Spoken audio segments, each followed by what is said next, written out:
आखिरी प्रयास। दोस्तों यह कहानी पूरी सुनिएगा। एक समय की बात है, एक राज्य में एक प्रतापी राजा राज करता था। एक दिन उसके दरबार में एक विदेशी आगंतुक आया और उसने राजा को एक सुंदर पत्थर उपहार स्वरूप प्रदान किया। राजा वह पत्थर को देखकर बहुत प्रसन्न हुआ। उसने उस पत्थर से भगवान विष्णु की प्रतिमा का निर्माण कर उसे राज्य के मंदिर में स्थापित करने का निर्माण लिया और प्रतिमा निर्माण का कार्य राज्य के महामंत्री को सौंप दिया गया। महामंत्री गांव के सर्वश्रेष्ठ, दोस्तों वीडियो को लाइक जरूर कर दीजिए, मूर्तिकार के पास गया और उसे वह पत्थर देते हुए बोला, महाराज, मंदिर में भगवान विष्णु की प्रतिमा स्थापित करना चाहते हैं। 7 दिवस के भीतर इस पत्थर से भगवान विष्णु की प्रतिमा तैयार कर राजमहल पहुंचा देना।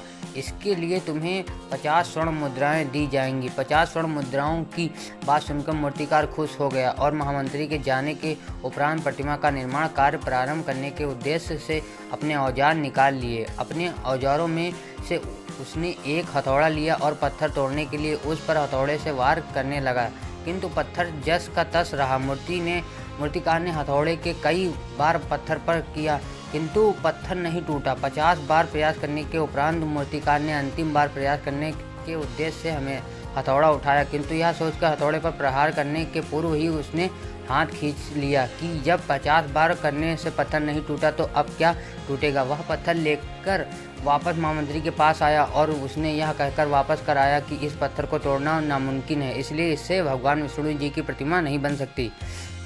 महामंत्री को राजा का आदेश हर स्थिति में पूर्ण करना था, इसलिए उसने भगवान विष्णु की प्रतिमा निर्मित करने का कार्य गांव के एक साधारण से मूर्तिकार को सौंप दिया। पत्थर लेकर मूर्तिकार ने महामंत्री के सामने ही उस पर हथौड़े से प्रहार किया और वह पत्थर एक बार में ही टूट गया। पत्थर टूटने के बाद मूर्तिकार प्रतिमा बनाने में जुट गया। इधर महामंत्री सोचने लगा कि काश पहले मूर्तिकार ने एक अंतिम प्रयास और किया होता तो सफल हो गया होता और 50 स्वर्ण मुद्राओं का हकदार बनता। सीख। मित्रों, हम भी अपने जीवन में ऐसी परिस्थितियों से दो चार होते रहते हैं।